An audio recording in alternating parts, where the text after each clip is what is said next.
Welcome back to the show. Today we have an exciting special guest. Go ahead and introduce yourself. Hi there, I'm Noelle Toland. I'm so excited to be here with you, Joshua, on the Limitless Experience podcast. How are you today? I'm good. Good, Good. good. Yeah. That's good to hear. Yeah, it was a nice day here in Roanoke. I can imagine what it was like there. Yeah, it was really nice here. But I hear Nashville has a thing called a false spring. Have you heard of that term? I haven't. So it's kind of like the spring will come and the flowers will bloom and they'll be like, oh, psych, back to winter weather. Yeah, we have that here too. Yeah, I kind of It, figured it's similar our term. weather's kind of bipolar is what I call it. Yeah, there's this thing that people say here in Nashville that if you don't like the weather, wait 15 minutes.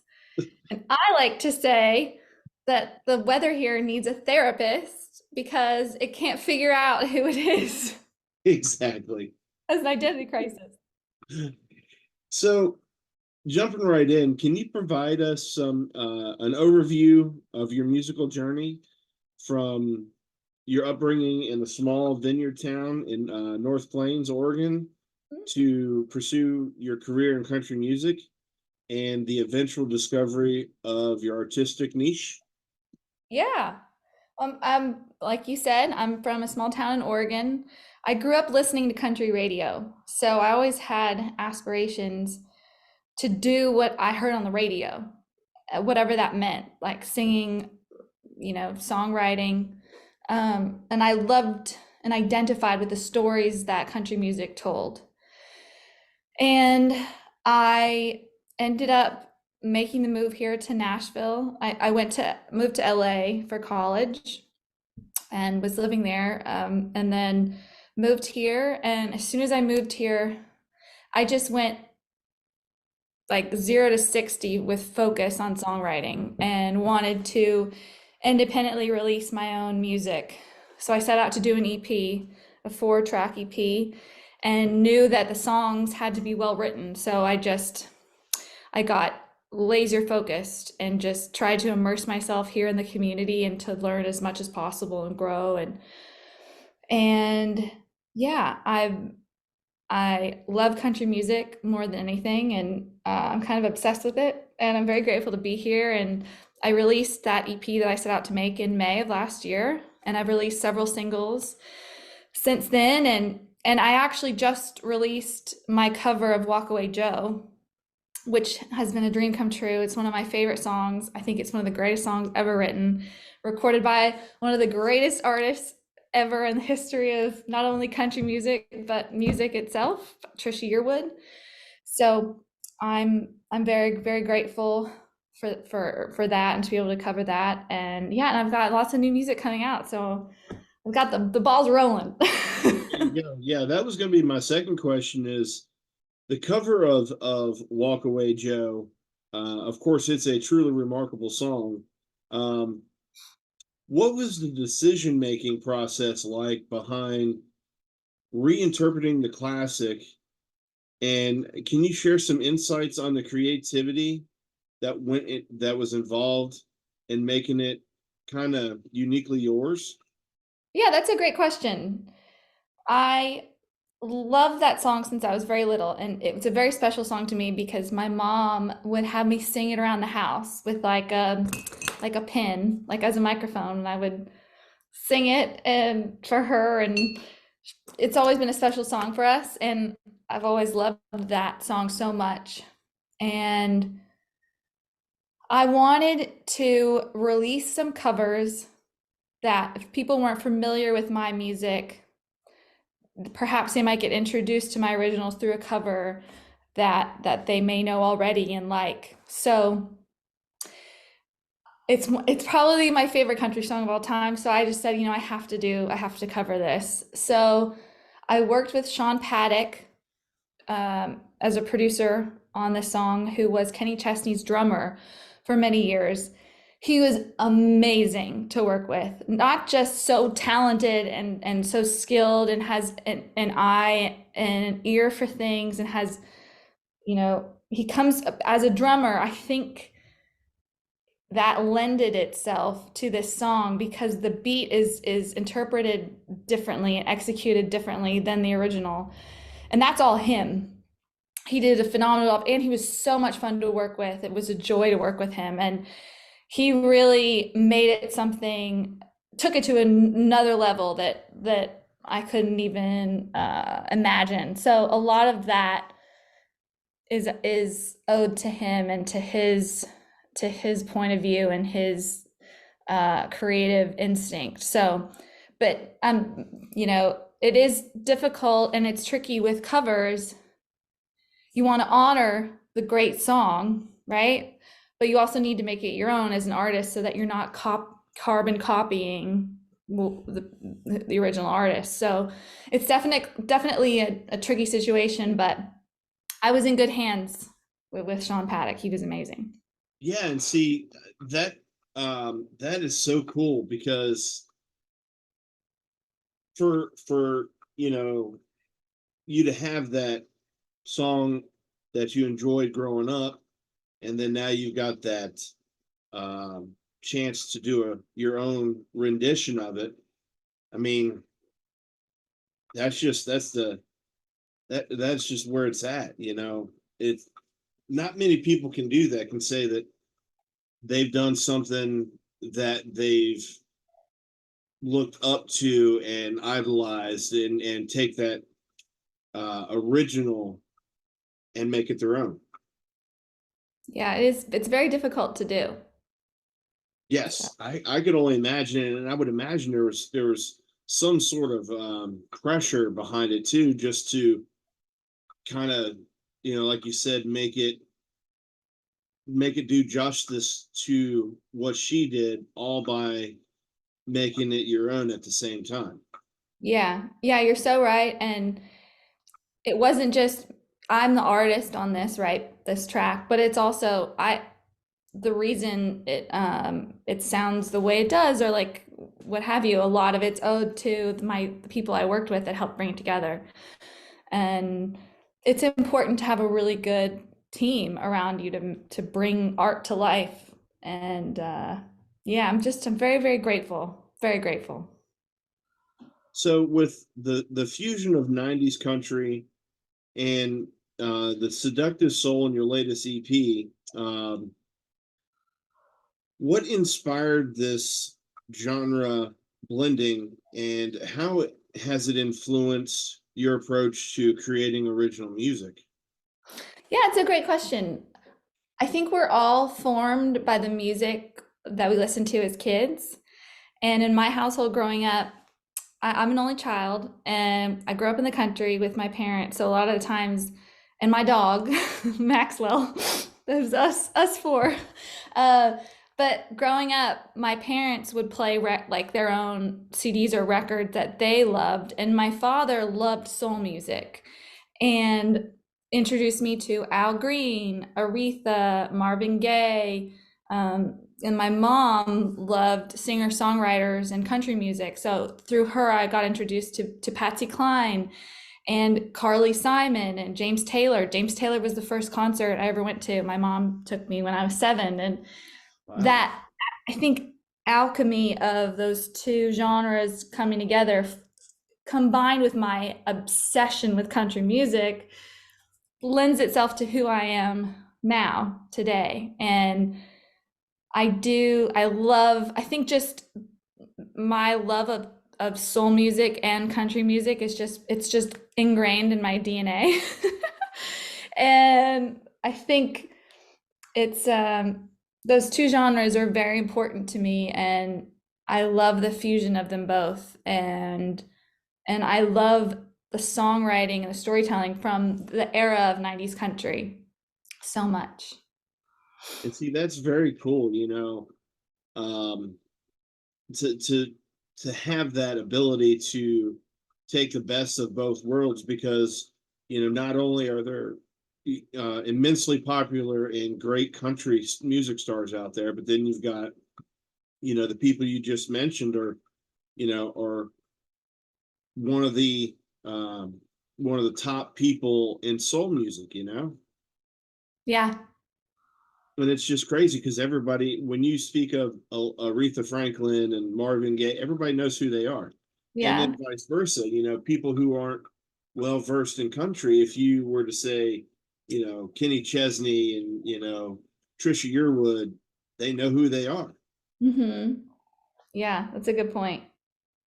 Yeah, no one sings like Aretha. And No, no, definitely not. That is for sure. that's what I love about Trisha Yearwood's voice in particular. She has that soul that's just ingrained in her voice, and she makes you feel whatever emotion she's feeling. It's a talent that's unmatched, and that's why I love her so much as a vocalist. Yeah, and I can only imagine. I mean, like you said earlier, music is one of those things that we can all kind of get behind, and it takes us back to that moment that we heard it and kind of put you where you were, whether it be, good times or bad times, or, if you were a kid and you just don't, it's something that it triggers in your brain that it just kind of makes you remember when you don't actively remember. It's like smelling something or tasting something. Yeah, that's such a great way to put it. It's a sensory experience. Exactly. And Yeah. I think that's one of the things about music in general, that we all just have in common, because no matter what it is, it makes you feel something. Hmm. So true. So so you were nominated for Country Evolution's Artist to Watch in 2023. How did you envision the evolution of your music, and what overarching goals have you set to have your career um, move forward? Yeah, I have lots of goals and big dreams, and I always just try to put one foot in front of the other and just focus on the daily work because I've known just from my own experience that progression and growth really happens when you make daily steps toward accomplishing certain goals. And for instance, for me, guitar is a big example of that. When I moved to Nashville, I was absolutely terrible with guitar. I mean, I could play a few chords, but it was just embarrassing and it was very frustrating because I used to be of the mindset of if I'm not great at something right away, I just can't do it. Like it's so frustrating and I'm very hard on myself. And one day I had gotten up in the morning, gone back to the guitar after a day of practicing, and I was a tiny bit better. And that little step forward made me rethink the whole process of learning a new skill and really started to give me a little more confidence with the guitar. And now I'm able to accompany myself at rounds, accompany myself when I'm performing on stage. And it's leaps and bounds from when I moved here. And I would say, in terms of goal setting, just having big goals in on the horizon, just as like goalposts, kind of just going, oh, that one day I'm going to accomplish playing at the Grand Ole Opry is a big goal of mine. It's going to, like, I'm like, someday it's going to happen, but what I'm focusing on is my guitar playing, my vocal exercises every day, doing everything I can to get better at writing with different co-writers who are way more experienced and talented than myself and learning from them. And I've just been very focused on just the daily growth. And I'm actually one big goal of mine was to play the Bluebird Cafe in Nashville. And I'm playing on the 17th. So I'm making my debut there.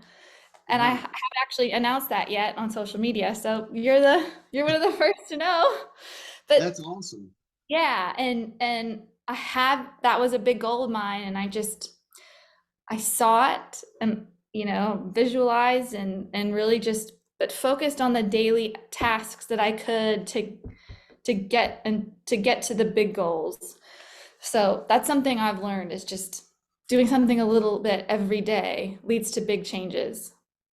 A little bit at a time, just take it step by step. Hmm. And you're not wrong. I mean, that's the best way to achieve a goal, whether it be, learning a new instrument, whatever the case may be, is just, set the goal achievable and just put your nose to the grind and keep on going. Yep, exactly. So let's see here. Juggling success with acting, your acting career with your musical pursuits, it's quite commendable. Could you provide insights to how your acting experiences have influenced your musical choices? That's a great question. Yeah. I think my acting experience has definitely lended itself to my musical choices and also the way I sing, the way I perform, the way I write. I I definitely write from a perspective of how a character would tell their story. And I think the best songs, a lot of times, they have this character and this story, and sometimes it feels kind of like a movie that happens in 3 minutes. And I've learned a lot from my acting career and my acting classes and studying for years. That what I've learned from that work has definitely lended itself to my music. And I do think, I guess, in a way, they cross pollinate because the way also I can interpret a scene, I am musical, so I can see how things could be said in a way that, you know, has a certain cadence or a certain rhythm to it. So they both, I think, complement each other, my music and my acting. And see, that's very cool. And that was something fascinating when I was doing some of the research on you, is that you've played had parts in a lot of syndicated shows, and that's really cool. Yeah. Yeah, I was on Criminal Minds, which is an amazing experience. Very How grateful for was that. it? And then, how was it? Yeah. It was awesome. It was really cool. The auditioning process was amazing as well. I kind of went balls to the wall. I spray painted my hair pink and went in because the character was kind of this, you know, person having a mental breakdown, I guess, and really went for it. And then I got the call the next day that I got it. And yeah, the whole experience, the tape from the table read to filming it was awesome. And I'm so grateful. The cast and the crew were amazing. And it's such a legendary show to be a part of and to get to act with Shamar Moore and Joe Mantegna. It was awesome. I'm very grateful for that experience. And that's really cool that you're able to do that, and you're able to pursue your music career all along the way of learning new things, being able to be creative with your music, and Mm, learn new instruments too, because that's not easy. yeah.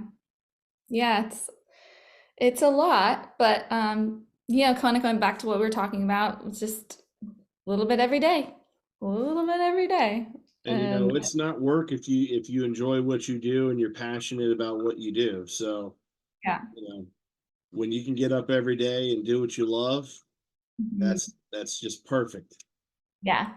Yeah, I think God gives us all gifts. We Each one of us has something that God wants us um to give as a gift back to him. And whatever that is, um that's that's something when I kind of learned that and understood it, it really helped me clarify what I what I do with my work and who I am and as a person. And I think following your bliss, as Joseph Campbell would say, I think is really important, and figuring out what brings you joy. And like you said, when with every day, when you enjoy what you're doing, it's not really work, you know? So Exactly. And not many people can actually say that they're doing what they love on a daily basis. And yeah. I always try to encourage people, find something that you're passionate about, even if you're just doing it as a side hobby. You got to Yeah. have that creative outlet at some point doing something. Yeah, and even when I've worked every odd job imaginable, and even during while I was waitressing on my off, I'd have my audition sides where I'd be working on my audition on a break from work or while I'm there, and it's just, we got to do what you got to do to survive, but also, like you said, have something just creatively that you can immerse yourself into. It's very helpful. Yes. Um, so can you share some more about your initial journey into the music industry from the first moment you realized your passion for singing and songwriting to the steps that you took to establish yourself in the industry? Yeah, I started singing when I was very little. So I think kindergarten was the first time I'd gotten on stage, and I just remember going, "Oh, I like this." And I proceeded to sing in choir my entire life.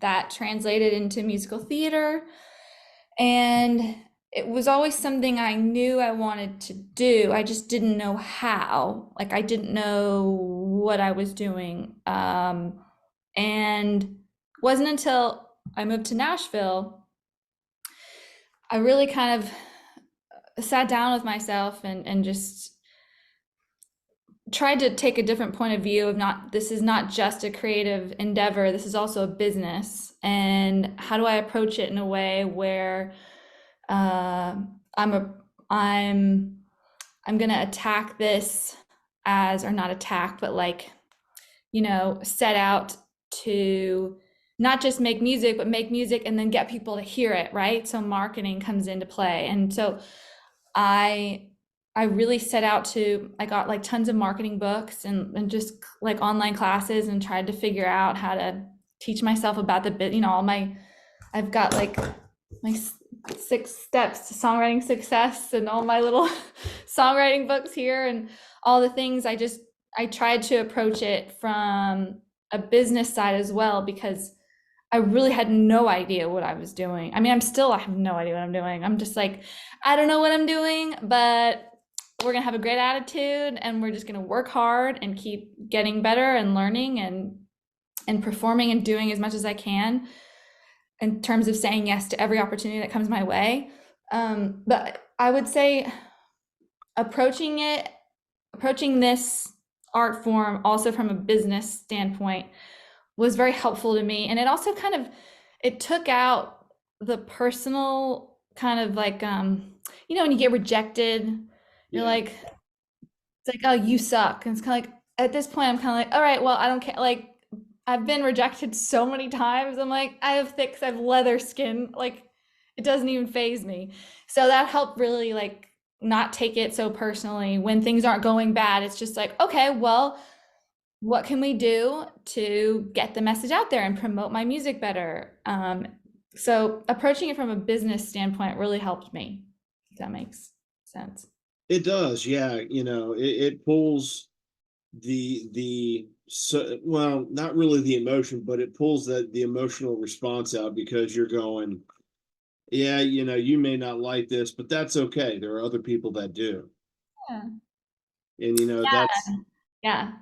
that's really cool, because then you're not phased by things people say, things people write online, which um of course you have the keyboard warriors, Yeah.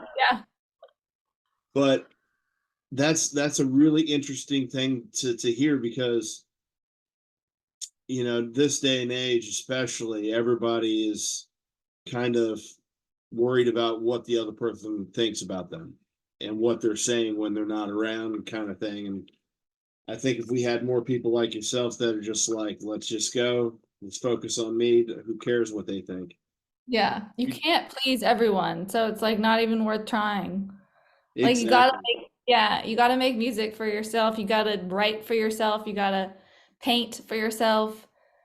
Just whatever, because you cannot please everybody. That's one thing, that is one truth that's 100% true. You're never gonna please everyone. Exactly. And you'll drive yourself insane just trying to figure out a way. Yeah. So are there any specific artists other than Trisha Yearwood that um, played a pivotal role in shaping your sound as a country artist? Yeah, Faith Hill, I love her. Shania, I mean, she's iconic. Brooks and Dunn, Garth Brooks, um, so many. Patsy Cline is a big influence for me. Um, yeah, so And see, many amazing those artists. are all people that everybody would know just by hearing their name, just because they've done so many great things. But what you haven't seen behind the scenes is the grind that they put in to get where they are. And I think that's one of the things that is really amazing about you is when you hear your story, you're trying to just do the daily grind and be yourself, and that at the end of the road you're going to get where you need to be. Yeah, well, thank you for saying that. It's very kind. Uh, yeah, I was thinking about that today. It's so funny you brought that up about hard work. I love working. Like I like being busy 24/7 and just love work. I've always been that way. I've always kind of had like 3 or 4 jobs and just going, trying to move the needle forward. So it's a, this, I mean, this business, it's not for the faint of heart. And it is a lot of work, but if you love it, it's not really work. Like I love getting to talk with you about country music. It's my dream. Right. What better way to spend time? And what better way to do it, and being an advocate to the country music. You know it's one of those things where I don't think country music gets a lot of the recognition that it should, because when you listen to any country music song, there's a story in it, and in a lot of ways, depending on the day and what's going on with you, you attach yourself to that, and you can appreciate what they're putting into the music. Yeah. Yeah. Each song, I mean, any emotion or anything you can think of, anything that's going through your head, or you're having a bad day, you're having a great day, there's a country song for everything. And I love that. I love that. And that's very, very true. I mean, you can just search on YouTube, and there's something for someone. Mhm. I think that with some of the artists nowadays, where they're doing like what you're doing, is in kind of combining two things to make some different sounding music, whether it be country with rock or country with soul. I mean, it's at the end of the day, it's stuff that will resonate with fans, especially on both sides. And plus it gives it a unique spin on the songs that you're writing, and it makes it unique. Yeah. Yeah. That's so true. So, in your journey, were there any moments or experiences that stand out particularly memorable or defining in shaping your identity as a country artist? Oh, that's a great question. Moments that would define me as a country artist. Um, hmm. I think, I mean, in terms of like my career, my journey as an artist, like things that have happened to Yeah, me. Um, Gosh, well, I haven't played the Bluebird yet. That's happening on the 17th. Um, but I heard my song Limbo on the radio for the first time on Radio Sobro here in Nashville, and that was really cool. That was the first time I was kind of like, oh, my gosh, the radio, which I'm very grateful. So thank you, Radio Sobro. But another one comes to mind. I just got on my first ever editorial playlist on Apple Music for my song Walk Away Joe, my cover of Trisha Yearwood's Walk Away Joe. And it was on New and Country on Apple Music. So that was kind of, oh my gosh, wait, what? I'm on an official playlist? Like, is this real life? That kind of made me feel official in a way, like I don't know, an official country artist. And see, that's very cool. I can't imagine what the feeling is like to turn on the radio or turn on a playlist and hear your song, especially the radio, because you know that hundreds of thousands of people are listening to that somewhere. Yeah. You Yeah, know, I'm very, very grateful. That was really cool. So shout out to Apple Music. Thank you so much. That was amazing. so in your journey to where you are now, um, where would you like to see your career go, in the future, whether it be 5, 10 years down the road? Yeah, that's a good question. I would love to be, on huge tours and selling lots of records and playing for people and just honoring country music in a way that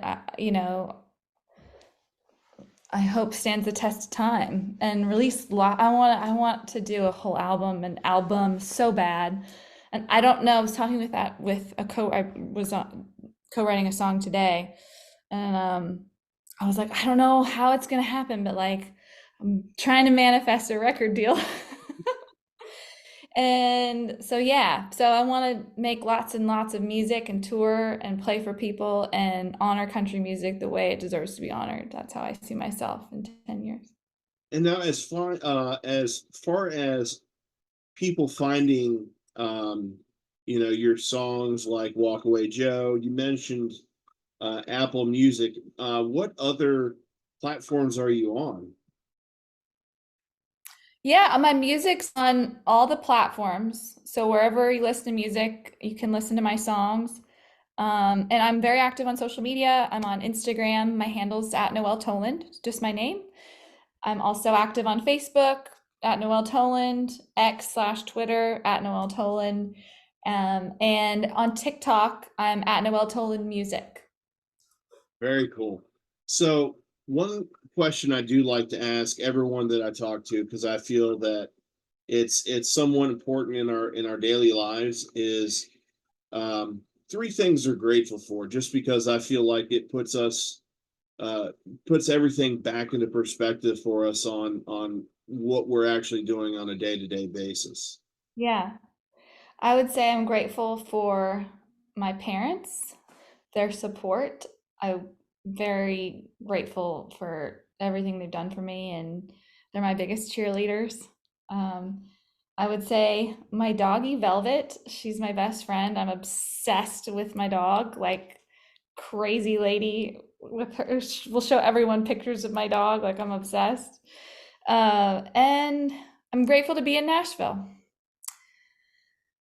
I am grateful to be pursuing country music and meeting the amazing people that are here and becoming part of the creative community here. That's very cool. And I appreciate the time that you've taken out to chat with me, and definitely give us some insight on your background, and to share your new song that just came out, "Walk Away Joe."